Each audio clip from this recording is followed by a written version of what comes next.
할렐루야. 옆에 계신 분들과 한번 인사합시다. 큰 은혜 받으시기 바랍니다. 축복하며 인사합시다. 오늘은 본문을 바탕으로 순종할 때 행복합니다 라는 제목으로 하나님 말씀 증거하겠습니다. 지난 주일에 우리는 복된 눈물이라는 제목의 말씀을 함께 나누었습니다. 공동체의 회복이 임할 때 눈물이 회복되는구나 라는 것을 우리는 발견하게 되었죠. 백성들이 하나님의 말씀으로 돌아갔을 때 깨달음이 오게 되고 그들의 눈에서 눈물이 터져 나오게 되었습니다. 그 눈물은 어떤 의미들이 있다 했습니까? 이래 살면 안 되겠구나. 회개의 눈물이었습니다. 또한 내가 이렇게 부족하고 연약한데도 하나님이 내가 뭐라고 이런 은혜를 주시는가, 은혜에 대한 감사의 눈물이었지요. 그리고 하나님이 이렇게 선하시고 좋은 분이시니 이제는 하나님의 뜻대로 순종하며 살아야 되겠구나, 그리 살리라, 결단의 눈물이기도 했습니다. 이런 복된 눈물을 이끌어내고 결단으로 이끌어간 것은 다름 아니라 하나님의 말씀의 능력이었습니다. 여러분, 깨달아진 말씀, 하나님의 말씀이 제대로 선포되고 그 말씀이 살아 역사할 때 강력한 힘이 나타나게 됩니다. 모든 온갖 중독에서 우리를 건져냅니다. 그리고 하나님이 우리를 지으시고 인간을 지으시고 보시기에 심히 좋았더라 하셨던 그 원상태로의 회복을 하나님께서 경험케 해 주시는 겁니다. 여러분, 우리가 이러한 은혜, 말씀이 역사하는 그 은혜를 경험하게 되면 우리 삶에는 반드시 변화가 일어나게 됩니다. 개인적으로든 공동체적으로든 하나님의 은혜가 제대로 임하게 되면 분명한 변화를 가져오게 되는 것입니다. 먼저 11절 말씀 한번 보십시오. 레위 사람들도 모든 백성을 정숙하게 하여 이르기를 오늘은 성일이니 마땅히 조용하고 근심하지 말라 하니. 백성들이 계속 눈물을 그치지 않으니 오늘은 성일이고 거룩하게 지켜야 되고 기뻐해야 될 그러한 날이니 그만 울고 진정해라.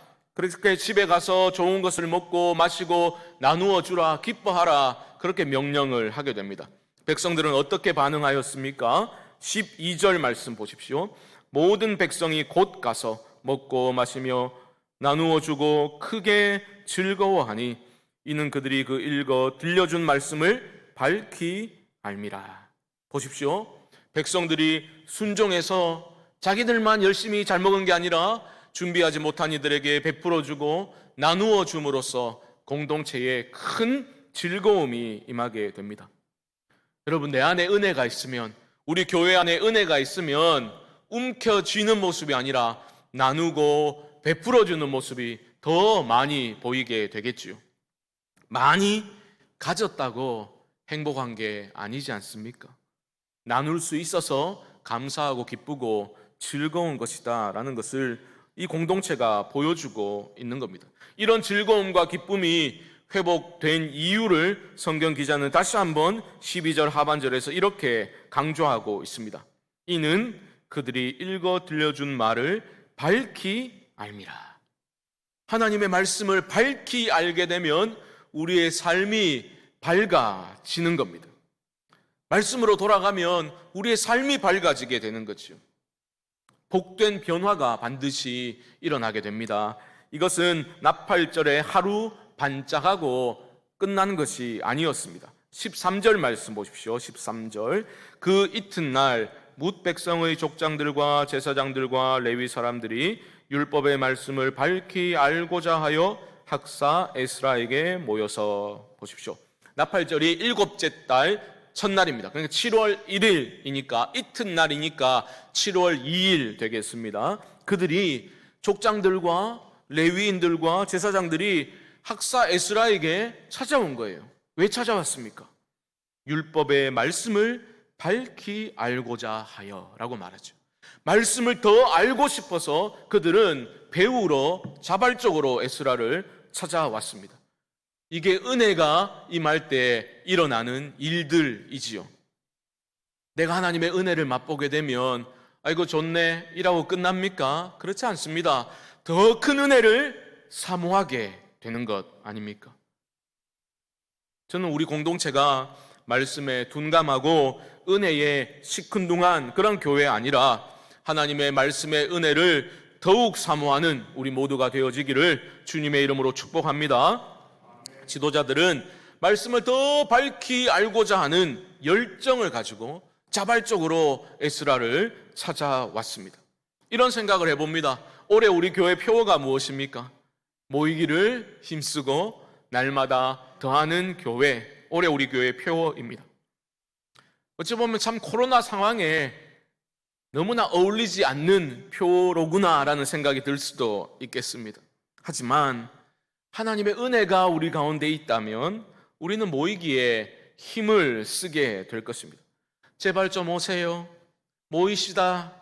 누가 간청하거나 강요해서가 아니라 은혜에 목마른 심령들을 부르고 계신 그 하나님의 부르심에 응답하여 자발적으로 기쁨으로 모이게 되는 겁니다. 그게 바로 은혜의 능력입니다. 우리가 잠시 후에 11월 13일에 우리 잃어버린 영혼들을 초청하는 그 초청주의를 가지려고 하지 않습니까? 그 선포식을, 행복의 초대 선포식을 진행하려고 하는데 그것도 마찬가지입니다. 그 행사를 준비하면서 교회의 본질적인 사명이 무엇인지를 우리는 확인하고자 하는 겁니다. 그 일을 위해서 하나님이 기뻐하시는 일을 우리가 함께 고민하고 함께 책도 읽고 기도도 하고 격려하고 위로하면서 그 하라 하신 일, 우리 교회에 주신 사명을 감당하며 순종하며 나아가려고 합니다. 이 복된 일에 저는 우리 모두가 예외 없이 기쁨으로 동참하게 되는 그러한 복된 일이 우리 안에 일어날 수 있기를 주님의 이름으로 또한 축복합니다. 보십시오. 지도자들은 하나님 말씀을 배우러 모였습니다. 근데 여기서 우리가 주목해야 할 점은 그들은 어떤 지식적인 차원에서 말씀을 더 알기를 원해서 모여든 것은 아니었습니다. 그들이 말씀을 배우기를 원했는데 그것은 무엇을 위함이냐면 하나님이 말씀하신 대로, 하나님이 명령하신 대로 순종하고 싶은 열망이, 주체할 수 없는 열망이 그들 안에 일어났기 때문에 배우러 찾아온 겁니다. 여러분, 우리가 하나님의 은혜가 임하고 하나님과의 관계가 회복되기 시작하면 이런 변화가 따라오게 됩니다. 순종하고 싶어서 하나님 더 알기를 원하는 그러한 열망입니다. 우리 주님 뭐라 하셨습니까? 너희가 나를 사랑하면 내 계명을 지키리라 말씀하셨죠. 하나님은 명령, 대표적인 10계명을 주시면서 이 점을 분명히 하셨습니다. 출애굽기 20장 6절 말씀 한번 보여주시면요, 이렇게 말합니다. 나를 사랑하고 내 계명을 지키는 자에게는 천대까지 은혜를 베푸느니라. 보십시오. 사랑과 무엇입니까? 사랑과 야망 아니고 사랑과 순종입니다. 순종. 사랑과 순종은 함께 가는 거예요. 여러분, 정말 내가 사랑하는 대상이 있으면 그 대상이 원하는 것을 우리는 어떤 방법을 동원해서라도 해주고 싶은 그러한 열망이 우리 안에 일어나지 않습니까? 지금 이들이 말씀에 대한 갈급함을 가지고 에스라에게 찾아와서 가르쳐 주십시오라고 말한 것은 바로 거기에 그 이유가 있습니다. 우리가 하나님 말씀에 너무 무관심했구나. 우리가 하나님 말씀 너무 몰랐구나. 하나님이 무엇을 원하시는지 알아야 제대로 순종할 수 있지. 우리가 하나님 말씀에 귀를 기울여야 되겠구나. 그런 마음을 가지고 더 알기 위해서 에스라를 찾아갔던 것입니다. 여러분, 울음 바다가 되어버린 그 수문 앞 광장의 그 부흥회는 한바탕 해프닝으로 마무리된 것이 아니었습니다. 은혜는 우리를 예전과 같은 상태로 절대로 그냥 내버려 두지 않습니다. 은혜는 변화의 능력이기 때문입니다. 더 큰 은혜를 사모하도록 우리 안에 더 깊은 갈증, 영적인 목마름을 하나님이 불러 일으키십니다. 말씀을 더 밝게 알고 싶은 사모함과 그 열정을 하나님께서 쏟아 부어 주십니다. 그 사랑의 힘으로 그 열정을 가지고 우리는 계명에 순종하며 나아가는 그 결과를 갖게 되는 것입니다. 궁극적으로 하나님의 은혜는 순종의 열매를 맺도록 우리를 이끌어 가게 되는 겁니다. 보십시오. 말씀을 살아내기 위해서, 말씀에 순종하기 위해서 모여든 이들에게 에스라는 어떤 말씀을 가르쳐주고 있습니까? 14절 말씀 한번 보십시오. 14절 함께 읽어봅시다. 시작. 율법에 기록된 바를 본즉 여호와께서 모세를 통하여 명령하시기를 이스라엘 자손은 7째 달 절기에 초막에서 거할지니라 하였고. 아멘. 에스라는요, 순종하고 파서 몰려든 사람들을 향해서 야, 집에 가서 좀 기다려. 내가 기도 좀 많이 해보고 어떻게 할지 알려주마 라고 대답해 준 것이 아니었습니다. 바로 지금 당장 그들에게 주어진, 지금 여기에서 우리의 삶의 자리에서 당장 실천해야 할 하나님의 명령을 에스라는 전달해 주었습니다. 무엇입니까?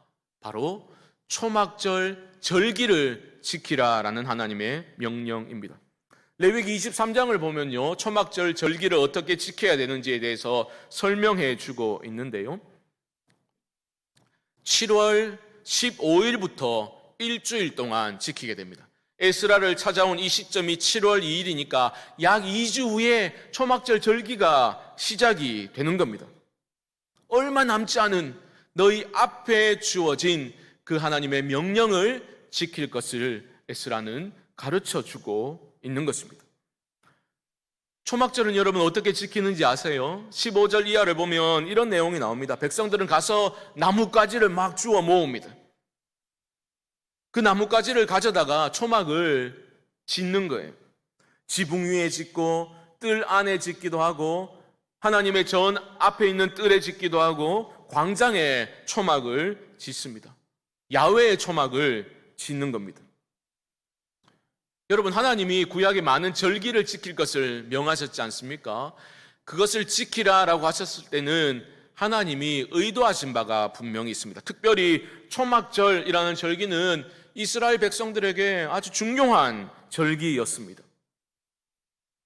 이스라엘 백성들, 지금 이스라엘 백성들의 조상들은 광야 40년 생활을 했었지요. 그들은 광야에서 초막을 짓고 거하는 그런 삶을 살았습니다. 그 광야 생활 중에도 하나님의 은혜가 있었던 겁니다. 그들의 죄악에도 불구하고 하나님은 끊임없이 그들의 조상들에게도 은혜를 베풀어 주셨지요. 그 은혜를 기억하기 위해서 후손들은 초막절을 지키는 겁니다. 그 옛날 그들의 조상들이 광야에서 나뭇가지를 주워다가 얼기설기 엮어서 초막을 짓고 지냈던 그때를 기억하며, 그때도 하나님의 은혜를 부어주셨지, 하나님 그 은혜로 지금 우리들도 인도해 주십시오, 소망하는 마음으로 초막절 절기를 지켜야 했던 겁니다. 저는 오늘 말씀을 준비하면서 참 하나님이 기가 막히게 백성들을 인도하시는구나, 그것을 새삼 느끼게 되었습니다. 모든 것이 치밀하게 한치의 오차도 없이 회복을 향해서 진행되고 있구나라는 것을 느끼게 되었습니다. 생각해 보십시오. 지금 백성들이 목마름으로 말씀을 가르쳐 달라고 모여들었지요. 이때가 바로 초막절을 2주 정도 앞둔 그러한 시점이었습니다. 에스라는 말할 수 있었지요. 야, 지금 당장 우리가 지켜야 할 게 바로 초막절 절기야 라고 말했을 때 찾아온 지도자들은 아, 그렇구나, 바로 이거로구나, 이것이 하나님의 뜻임을 확신하게 되었습니다. 초막절을 지켜야 되겠구나라는 공감대가 삽시간에 그들 안에 형성되었다라고 볼 수 있는 겁니다. 왜 그랬을까요? 초막절을 지켜야 해 하고 말하니까 그들은 그렇지, 우리가 이걸 지켜 순종해야지라고 왜 그렇게 확신할 수 있었겠습니까? 그들은 그들의 삶이 바로 그들의 조상들의 광야 생활과 방불하구나, 같구나라고 생각을 하고 있었던 겁니다. 유사한 상황인 거예요. 불순종으로 인해서 70년간 바벨론 포로 생활을 하였지 않습니까? 그 포로 70년의 기간이 그의 조상들의 광야 40년의 기간과 유사하구나, 같다라고 생각을 하게 된 겁니다. 이것 또한 은혜예요. 아이고, 내가 지금 광야를 지나고 있구나 깨닫는 것도 은혜입니다. 왜요? 힘들면 그냥 불평하고 원망하고 끝낼 수도 있잖아요. 그런데 그렇지, 내가 지금 광야를 지나고 있지, 나에게 필요한 건 하나님의 은혜로구나. 그 깨달음도 하나님께서 은혜를 주신 겁니다. 우리의 삶이 광야의 삶임을 깨닫는 것도 하나님의 은혜라는 겁니다. 그들이 말씀을 살아내고자 노력했을 때, 말씀으로 돌아갔을 때 하나님은 그런 깨달음을 주시고 회복의 은혜를 베풀어 주시는 거죠. 사랑하는 성도 여러분, 다시 한번 강조드립니다. 하나님의 은혜가 나에게 임하게 되면요, 그저 나이가 가지고 있는 죄책감을 좀 덜어주고 좀 마음을 좀 편안하게 해주는 그 정도의 변화로 결코 끝나지 않습니다. 반드시 말씀에 순종하는 순종의 열매를 맺게 되는 것입니다. 순종을 통해서 삶의 참된 기쁨과 즐거움이 회복되는 것을 경험하게 되는 것입니다.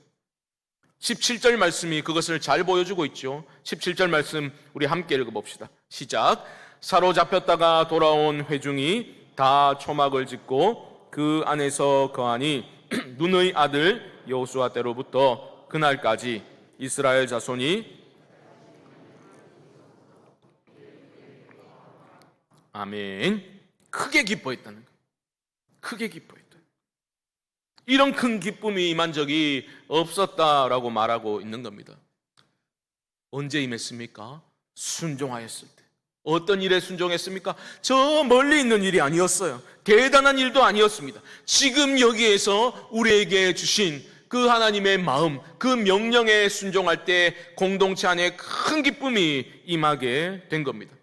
저는 그들이 기뻐 즐거워하는 모습을 머릿속으로 그려보면서 참 감동을 받고 도전을 받게 되었습니다. 이런 생각이 들었어요. 아, 우리 삶의 행복, 오늘 우리 할렐루야 찬양대가 행복 찬양했는데, 우리 삶의 행복이라는 것은 소유의 많고 적음에 달려있는 것이 아니로구나 다시 한번 생각해 보게 되었습니다. 우리 삶의 행복이라는 것은 하나님 주신 말씀과 하나님의 뜻에 순종할 때에 임하는 것이로구나 새삼 깨닫게 되었습니다. 그들은 초막절 절기를 전심으로 지켜 순종하였을 때 큰 기쁨을 누리게 되었습니다. 외부적인 상황과 조건이 달라진 게 전혀 없습니다. 적들은 여전히 존재하고 있었고 호시탐탐 그들을 공격할 기회를 엿보고 있었죠. 이제 살만하다, 무슨 문제가 있는가, 삶의 조건이 풍족하게 채워진 것도 아니었습니다. 그런데 큰 기쁨이 임하게 되었죠. 순종할 때 행복이 임하게 된 것입니다. 억지로 한 게 아닙니다. 순종은 억지로 할 수 있는 게 아니에요. 순종은 어떻게 할 수 있습니까? 나에게 임한, 우리에게 임한 하나님의 은혜에 눈을 뜰 때에 순종할 수 있는 겁니다. 신명기 33장 29절 말씀 한번 보여주시죠. 신명기 말씀. 이스라엘이여, 너는 행복한 사람이로다. 여호와의 구원을 너같이 얻은 백성이 누구냐? 아멘. 구원의 은혜에 눈뜨게 되면 내가 참으로 행복한 사람이로구나 라는 것이 믿어지게 되는 거죠. 하나님을 더욱더 경외하는 마음이 우리 안에 회복이 되는 것입니다. 여러분 꼭 기억하십시오. 우리가 행복을 쫓아 산다고 행복을 누릴 수 있는 것이 아닙니다. 모든 인생들은 하나님을 경외할 때 행복감을 느낄 수 있는 겁니다.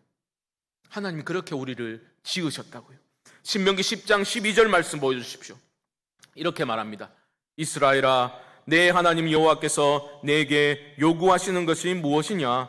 곧 내 하나님 여호와를 경외하여 그의 모든 도를 행하고 그를 사랑하며 마음을 다하고 뜻을 다하여 내 하나님 여호와를 섬기고. 어떻습니까, 여러분? 이런 말씀 읽을 때 좀 마음이 좀 답답해지십니까? 아이고, 그럼 내 삶은 어떠나? 나는 언제 행복하노? 이런 마음이 드십니까? 이어지는 13절 말씀은 이렇게 말합니다. 13절 보여주십시오. 내가 오늘 내 행복을 위하여 내게 명하는 여호와의 명령과 규례를 지킬 것이 아니냐. 아멘. 여러분 놓치지 마십시오. 우리의 행복을 위해서, 나의 행복을 위해서 하나님은 순종할 것을 우리에게 요구하고 계십니다. 우리가 믿음으로 이것이 정말 그렇구나, 우리가 아멘으로 이 하나님의 말씀을 받아들일 수 있다면 여러분 삶에 놀라운 변화가 일어나게 될 줄 저는 믿습니다. 하나님이 나 잘 되라고, 나 행복하라고, 행복하게 살라고 하나님 뜻에 순종하라 말씀하시는구나. 이게 믿어지는 은혜가 임할 수 있기를 주님의 이름으로 축복합니다. 사랑하는 성도 여러분, 순종할 때 행복이 따라옵니다. 저는 우리 모두가 이 단순한 진리를 외면치 않기를 소망합니다. 여러분의 순종을 유보하지 마십시오. 그들은 그들 앞에 주어진 그 명령에 순종하였습니다. 우리 교회도 마찬가지라고 저는 생각합니다. 계속해서 유보해왔던 교회의 사명, 본질적인 사명인 그 영혼을 구원하여 제자 삼는 주님의 지상 명령에 순종하는 그러한 모습이 우리 안에도 반드시 회복되어야 할 줄 믿습니다. 행복의 초대는 그 하나님 주신 그 마음과 뜻에 순종하고자 하는 우리의 결단의 표현입니다. 저는 이것이 그냥 부담스러운 행사로 끝나기를 정말 원하지 않습니다. 거창한 행사도 아니지만 이 행사를 우리가 함께 기도하고 준비하면서 참 교회가 무엇을 하는 곳인지를 우리가 제대로 깨달을 수 있기를 소망합니다. 정말 영혼을 향한 하나님의 마음, 잃어버린 영혼들을 향한 하나님의 마음을 우리가 회복하는 그러한 우리 교회의 체질이, 영적인 체질이 개선되기를 간절히 바라며 기도하고 있습니다. 여러분, 우리가 순종함으로 나아가면 우리에게 기쁨이 임하고 여러분 삶에 복이 임하게 될 줄 믿습니다. 이들은 초막절을 지켜 순종하면서 너무너무 행복해 했습니다. 이런 생각을 해봅니다. 초막이 뭡니까? 아무것도 아니에요. 초막은 빈부귀천의 차별이 없습니다. 내가 돈이 엄청 많다고, 내가 잘 나가는 사람이라고 나는 내 혼자 무슨 VIP용 스위트 초막에 거할 수 있는 게 아니에요. 다 어설픕니다. 그냥 누우면 밤하늘에 별들이 다 보이는 어설픈 초막입니다. 그들은 그 초막에 거하면서 예외 없이 이런 생각을 하게 되는 거죠. 와, 우리 모두는 하나님 은혜가 없으면 도무지 살아갈 수 없는 그러한 인생들이구나. 그들은 초막에 거하면서 그것을 다시 한번 마음에 새기게 되는 거죠. 우리도 마찬가지 아니겠습니까? 우리의 행복은 어디에 있습니까? 오직 복음 안에 행복이 있습니다. 오직 예수 안에 참된 기쁨과 만족이 있습니다. 그 단순하고도 중요한 진리를 우리는 우리의 삶에서 전해야 할 사명을 받은 겁니다. 그것이 이 땅에 교회를 세우신 하나님의 마음이요 목적이라는 겁니다. 많은 사람들이 그런 말을 합니다. 이런 상황에 무슨 전도입니까? 우리가 처한 상황은 어렵게 보일 수 있습니다. 하지만 하나님의 은혜라는 것이 무엇입니까? 하나님의 은혜는 인간의 모든 절망적인 상황을 뒤집어서 소망으로 충만케 하는 능력인 줄 믿습니다. 여러분, 이들이 초막절을 지켜 순종할 수 있었던 것은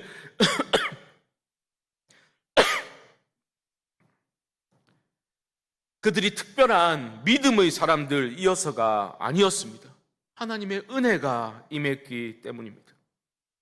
하나님의 은혜가 임하게 되고 말씀이 살아 역사하게 되면 하나님의 영이 우리를 하나로 묶어주는 겁니다.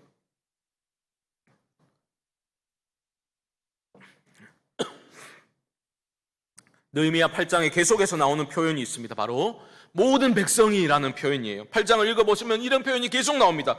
모두가 다 뭇 백성이, 이런 표현이 계속 나오는 거예요. 무슨 말입니까? 그들이 한 마음 한 뜻으로 순종으로 나아갔다라는 뜻입니다. 저는 행복의 초대를 준비하는 우리 성광의 공동체가 이처럼 한 마음 한 뜻 되어지기를 소망하고 있습니다. 우리가 꿈꾸면 하나님이 일하실 줄 믿습니다. 하나님이 기뻐하시는 일이에요. 어쩌면 초막절 그것보다 더 하나님이 우리에게 하라 하신 본질적인 사명, 영혼을 구원하는 그 사명을 위해서 우리가 기쁨으로 순종할 때 하나님이 앞서 행하여 주실 줄 믿습니다. 하나님이 이미 우리 앞에 허락하신 일들이 있습니다.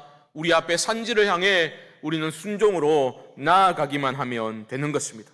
우리가 순종의 열매를 맺어서 다 함께 우리 성광의 공동체가 함께 그 행복을 맛보고 복음 선포적인, 참으로 복음 선포적인 공동체로 세워져 나가는 일에 우리 모두가 함께 헌신할 수 있게 되기를 주님의 이름으로 간절히 축원드립니다.